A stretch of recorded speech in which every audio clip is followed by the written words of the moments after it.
Hey guys, Drifter here. Today we've got a very serious video for you about the gaming Me Too movement, but first I know you want to ask what happened to all of your hair, and the answer is pretty simple. I've had green hair for a long time because for an Astro promo you all voted to dye it green, which meant my head didn't green screen right and it would sink in.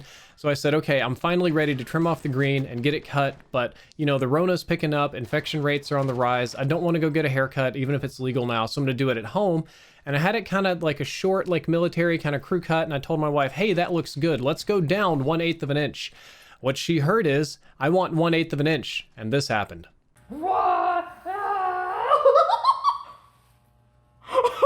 Wait, I thought you said that was 3/8. No, this one is. How short did you want it? You shaving it. It's too late now. Look at it, huh? So instead of the little crew cut I wanted, what I have now is more the drill instructor cut, or maybe, regrettably, more Aryan Brotherhoody looking. I've been told I look somewhat more intimidating, but at least my head's going to be the right shape on the green screen for a while. It'll grow back out. This is only temporary. The locks will return. But what isn't going to be returning is a whole ton of people that have been canceled in the gaming Me Too movement. If you are among the tens of people that haven't heard of this due to its presence on social media, the short version is that the entire gaming industry is undergoing a Me Too movement very similar to the Hollywood Me Too movement. It shares similarities to the Black Lives Matter movement, where they're outing people for being racist, and cancel culture in general. And I gotta tell you, it has been a wild, it came out of nowhere. It was like an avalanche. Just a couple of girls were just absolutely fed up with this, and they started telling their stories and encouraging other people to come forward. And it was like, you know, you tell a friend to tell three friends, and those three friends tell three friends. But it was like that. It was like one girl comes out and encourages others, that cause three more, and then those three reach out, and it's like this whole avalanche of people being outed for being sexual predators, for being rapists, for being pervy, racist, bad people. They're losing sponsorships, they're losing contracts, they're getting banned. I know a guy who was apparently very popular on Facebook gaming, gone, deleted, does not exist on the platform anymore because they have a zero tolerance policy for sexual harassment.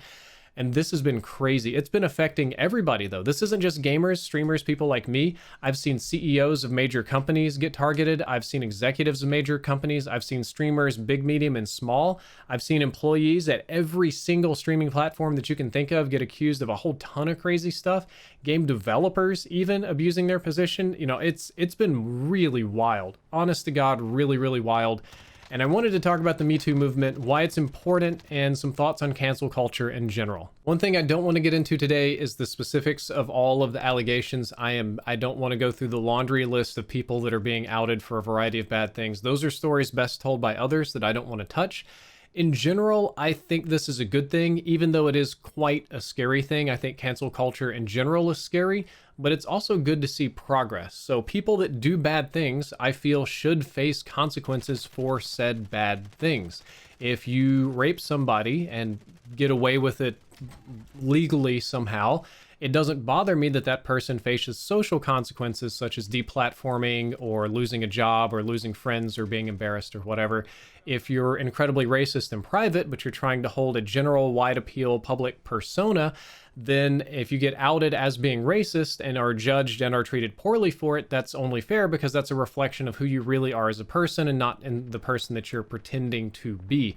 I do have some criticisms for cancel culture in general because it can be a scary thing.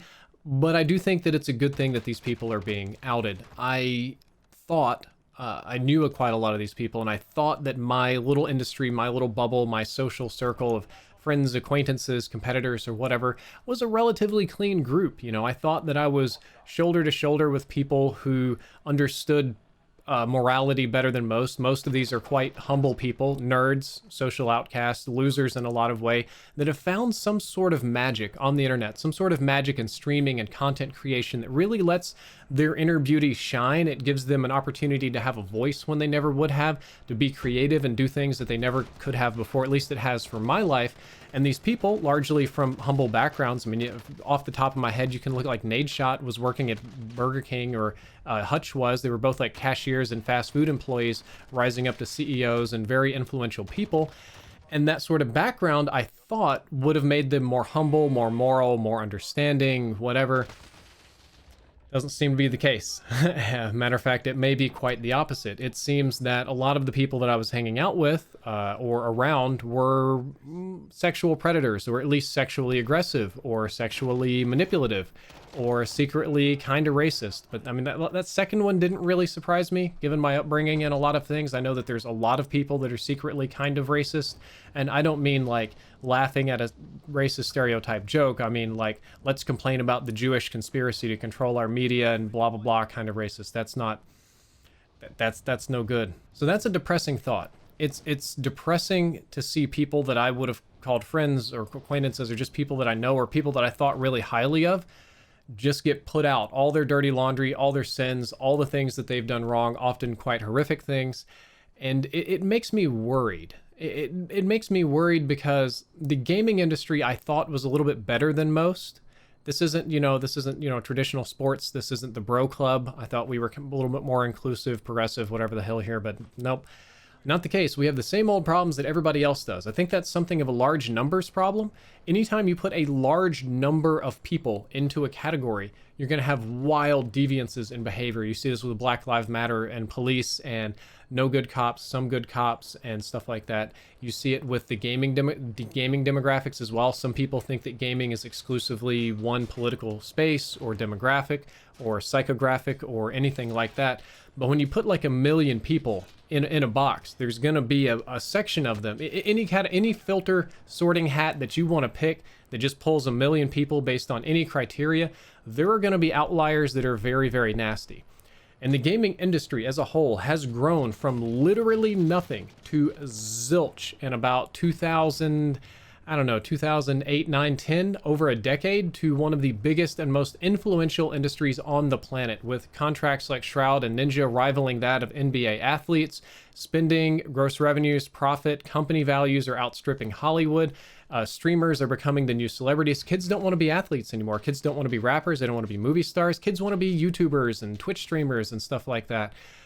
So this whole industry has exploded, and with it, there's been a massive growth of people. We've pulled in people from all over the planet, every demographic, every sort of job, every skill set, and we've pulled in bad people. Honestly, bad people have probably been here the whole time. It's a big numbers problem. Any industry is going to have a lot of bad people. And I don't feel bad that the bad people are getting outed, that they're being put out, and that they have consequences for predatory actions. I think that's a good thing. I am all for punishing equally, justice for all. I kind of run into this with political discussions recently, where I'll just say something like, well, I'm more left than most, and I'll say, well, I really think that Donald Trump should have been impeached for something. And my more conservative friends will be like, well, what about Hillary Clinton? Should she be in jail for these crimes? And I'll be like, yeah, she should. They should both be in jail for a whole variety of things. And their heads kind of explode, and they're like, well, if Hillary's bad, then why? How is Trump bad? I'm like, they're both bad. They both need to go. And it's the same kind of thing here in gaming. It's not that one person did a bad thing and that we need to forgive this one person because other people did a bad thing. It's that when people do bad things, they need consequences. They have to deal with that. We should get them all. Everybody should be punished for rape. Is that not a complicated topic in my head? The catch with this is that it becomes difficult to prove what is real and what is not, because this entire movement is happening online, where anybody can say anything with less consequence than you might think. No real names, not likely to get sued. You're dealing with like interstate and sometimes intercountry boundaries here, where libel and slander and false accusations and different laws aren't really going to stack up and matter. A lot of these things they're talking about are decades old. The police were not interested or are not interested. There's no formal or official investigations going on. And I've had to deal with this too, me personally. I've experienced this firsthand. For those of you that are unfamiliar, I did a series of videos almost a decade ago called Racism in the South, where I told stories about how I grew up in the Mississippi Delta, some of the things that I was taught both in school, parents, relatives, friends, and family. And to be honest, they were incredibly racist things. It was like reverse history, like where Emmett Till was evil and the Klan was good. And in the context of this video, I told a great number of personal stories, uncensored, and I said the N-word probably like 200 times. I thought that it was important to do that because it preserves the integrity of the story, the sting, the meanness, the nastiness of the brutality and the racism without self-censoring and kind of cleaning, or for lack of a better word, whitewashing like we see everything else. And it went over well at the time, controversial, but well, it was important that these stories were heard. But like a decade later, there was a group of people that tried to send those videos to my sponsors, but re-edited to make it look like I was just blasting out the N-word over and over and over again and just hating on people and like promoting weird ideologies and stuff. So I had to navigate through that as well and avoid getting canceled. And I guess it could still happen at any time. That can be taken out of context and blow me up. And that's a scary thing. It's a scary thing to think that the things you say online and do are permanent, and they can come back and get you 10, 15. And in my case, it was some of the even older stuff, like old, like little like GeoCities sites and stuff, like 20 years later was coming back, which is terrifying in a sense, because every single person is flawed. Every single person starts off flawed in most cases. Most of you aren't born without sin. Most of you don't have a perfect upbringing, and you grow as a person. But because of the internet, all of the bad things that you do, primarily online and even offline, are going to be preserved in some way, either by your own post or by stories told and stored by your friends and family. So any mistake you make becomes a more permanent mistake. Thankfully, I didn't get canceled. I didn't lose my sponsorships. I didn't get deplatformed or anything like that. But that's because I'm fortunate. I had the opportunity to explain my case early. I explained it to people who were willing to listen and people who also understood context. But the next time that happens to me or to somebody else, anybody else, it might be the other way around. Some people do not believe in context. Some people do not believe in change. And they believe that that weird thing that you said when you were 12 years old in 1991 is just as valid today as it is then. And that's the very scary thing about cancel culture, is that everything can be taken out of context, and even in context, sometimes it doesn't matter and people don't care anyway. So that's a bit of my personal getting Me Too'd or cancel kind of situation that I had to deal with. Thankfully, I'm still allowed to continue and not have to live my life as a socially ostracized individual. But the thing that scares me about this is that it takes advantage of mob mentality. And what we do is that we're effectively, we are ultimately acting as sort of jury members, but not much based on hard facts and evidence. Some of these people are providing screenshots and videos. Awesome for you. Can't dispute that at all. But there's quite a bit of this that is just stories. And what I'm really afraid of is where this whole movement's going to end like a train wreck with one false story. So knowing what I know and the people I know and the situations and reading and comparing and talking behind the scenes, the majority of the things that you are hearing from primarily women at this point are real. The majority of that is stuff that actually happened, and I think it's safe to believe. Some of it may not be, some of it may be misunderstandings, but where this is really going to blow up, where this is really going to go south like a train wreck, is there's going to be one person, and I'm going to bet anything it's probably going to be a female, and she is probably going to sit there and think, you know what? If I accused one person that I don't like of something really bad and wrote a really convincing story and didn't have to prove it, then I'm going to get a lot of sympathy clout. I'm going to get a lot of followers. I'm going to get an interview with Kotaku, or a whole bunch of my subs are just going to, I'm going to get on Twitch and they're going to gift me like 1,000 subs because they feel bad for me. There's going to be one bad person out there. I'm picking on women. It could be a man. It could be a person in a fursuit. It could be a dog streamer for all I know, but somebody is going to get this idea that they're going to get clout from outing somebody really famous. And they're going to go to town on this, and they're going to get that clout, and they're going to get that money, and they're going to out somebody famous, and it's going to come out like a month later that it was all nonsense and it never happened, and that they took advantage of everybody.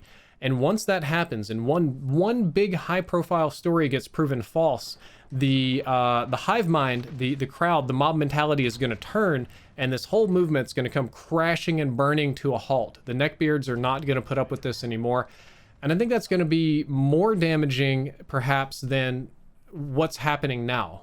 Ideally, I would like to get these crummy people out of my gaming community and have my nice little happy safe space and be able to make content. And when I go to events, I don't want to have to worry about my wife getting raped by some creepy, pervy dude, or getting forced into an uncomfortable situation with a developer or something. I don't want to have to deal with that. So the more people that are gone, the better. The more racist people that are gone, the better. You know, there's consequences here and there, and it's a chaotic process, but I think it's a good process. It's a necessary one, because we're living in an age where consequences for your actions are global, which is a totally new concept. 100 years ago, 50, 25 years ago, if you did this kind of stuff, it would just be stories and rumors amongst a small group of like 10, 15, 20, maybe 50 friends if you had a big social circle.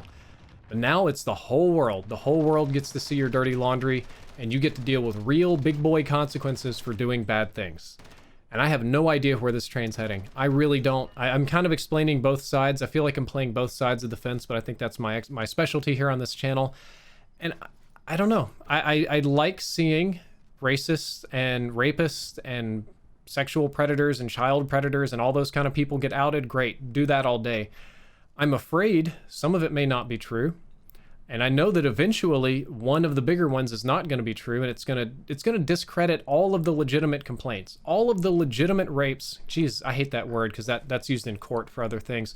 All of the legitimate cases, real actual cases of sexual assault and problems in our gaming community are going to get washed away when one of them turns out to not be right. It's like a reverse witch hunt at that point, and that's going to really suck. I don't know where I'm going with this one. I admit that I'm rambling a little bit. It's a little bit late at night. I've just been watching this roll in on my feed all day, just constantly. And these are just my thoughts. That's really it for the video. I don't have a giant conclusion. I don't have a roadmap to go forward and create a whole new social structure in gaming. That's not my expertise. But yeah, it's going to be wild. 2020 has been wild. It's going to keep being wild. And I actually think that this whole gaming Me Too movement is going to get a lot crazier. It's probably, I recorded this like 2 days ago. It's going to be a lot crazier when I post it than when I recorded it. So anyway, I hope you enjoyed this video. If you did, don't forget to like, favorite, and subscribe. Drifter out.